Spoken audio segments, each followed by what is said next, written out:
Hello, I'm Harrison Barton. My name is Jade and I'm from London, UK. Hi, my name is Ray Michelle Richards. I was chosen this year to be one of AbleGamers' 3 sponsored individuals for Train Jam from Chicago, Illinois to the Game Developer Conference in San Francisco, California.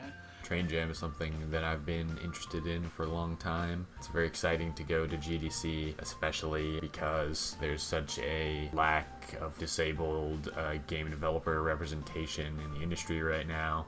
This is actually my 4th GDC, so GDC itself will not be a new experience for me. But what will be a new experience is working with so many great folks on games. I've never done an in-person game jam before, so I'm a little nervous.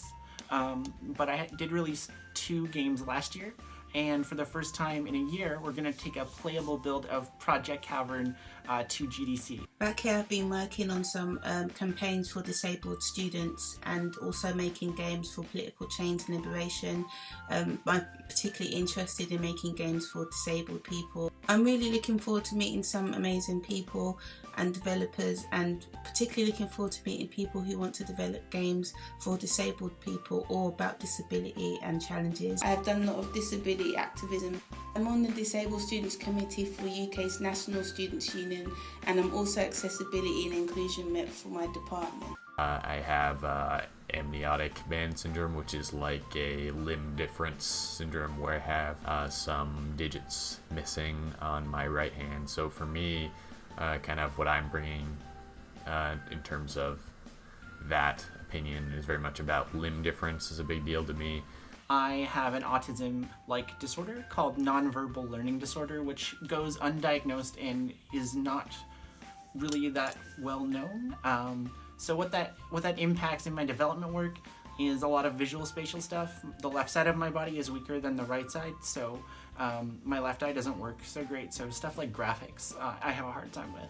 So I'm hoping that I can bring more of my programming knowledge and game design knowledge to Train Jam, and it will be an excellent 4 days. I feel like disabled developers and gamers both need to have their voices be heard, especially in areas like accessibility, usability, limb difference, and things like that. With things like VR, where many people are claiming VR to be the most accessible platform, there's a lot of things that aren't taken into consideration, like limb and height difference, and just having our voices be heard, making sure that like people know that not everyone can like hold 2 controllers, for example, which is like a big thing for like both the Oculus and the Vive, and making sure that people know the needs of blind and deaf and mute people. By attending, it's going to further my career and even my knowledge and experience as a developer, but also as a person as well. Thank you so much for this opportunity. I can't wait.